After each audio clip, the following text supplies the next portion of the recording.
இன்றைக்கி நமக்கு வெள்ளரிக்காய் தோசை எப்படி செய்கிறதுன்னு பார்க்கலாம். அதுக்கு நான் 1 கப்பு பச்சை அரிசி ஒரு 3-4 மணிக்கூராக ஊற போட்டிருக்கேன். அதுக்கு கூட 1 ஸ்பூன் வெந்தயமும் கூட சேர்த்து ஊற போட்டு வச்சுருக்கிறேன். அதுக்கு தேவையான பொருட்கள் என்னன்னு பார்க்கலாம். ஒரு வெள்ளரிக்காய், 1/2 கப் தேங்காய், 1/4 கப் சோறு வேக வச்சது. இப்போது இந்த வெள்ளரிக்காய்க்கு தோல் எல்லாம் நான் எடுத்துட்டு கட் பண்ணி எடுக்கிறேன். இப்போ நமக்கு இதை இப்போ அரைச்சி எடுக்கலாம். வெள்ளரிக்காய், தேங்காய், ரைஸ் இது இப்போ கொஞ்சம் தண்ணி விட்டு அரைச்சி எடுக்கிறேன். இது கூடவே இப்போ நான் ரைஸையும் கூட போட்டு அரைச்சி எடுக்கிறேன்.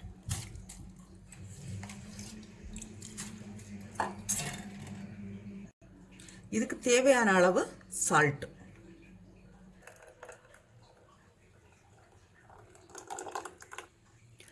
அரைச்சாச்சு. இது இனி ஒரு 8 மணிக்கூர்லேருந்து 10 மணிக்கூர் வரை நல்லா புளிக்க வைக்கலாம். நாளைக்கு பார்க்கலாம். தோசைக்கு அரைச்சி வச்ச மாவு வந்து நல்லாவே புளிச்சிருக்கு. இது இப்போ இருக்கட்டும். நமக்கு இதுக்கு ஒரு சட்னி செய்கிறதுக்கு தொடங்கலாம். அதுக்கு தேவையான பொருட்கள் ஒரு 1/2 கப்பு போல் தேங்காய் எடுத்துருக்கிறேன்.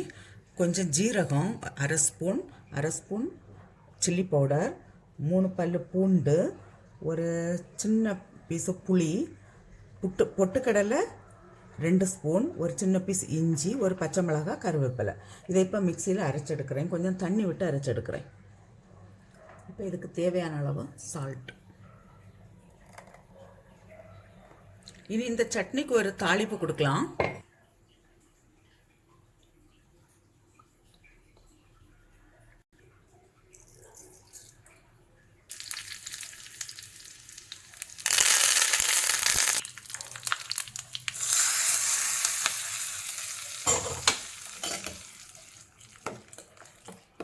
இது இப்போ இருக்கட்டும். நமக்கு தோசை செய்கிறதுக்கு ஸ்டார்ட் பண்ணலாம்.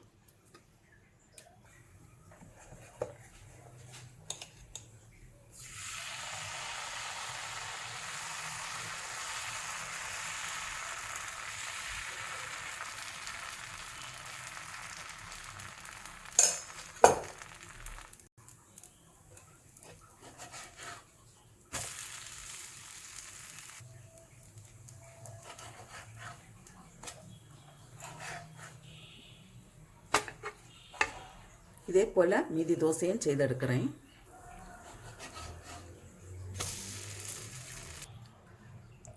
தோசை ரெடியாக இருக்குது. குக்கும்பர் தோசை. அது கூட சட்னியும் ரெடியாக இருக்குது. நான் இப்போ இந்த சட்னி கூட இது பரிமாறுறேன். நீங்களும் இதே போல் செய்து பாருங்கள். செய்து பார்த்து உங்களுடைய கருத்துக்களை தெரிவிங்க. உங்களுக்கு இந்த சமையல் பிடிச்சிருக்குன்னா சப்ஸ்கிரைப் பண்ணுங்கள். உங்களுடைய ஃப்ரெண்ட்ஸுக்கெல்லாம் ஷேர் பண்ணுங்கள்.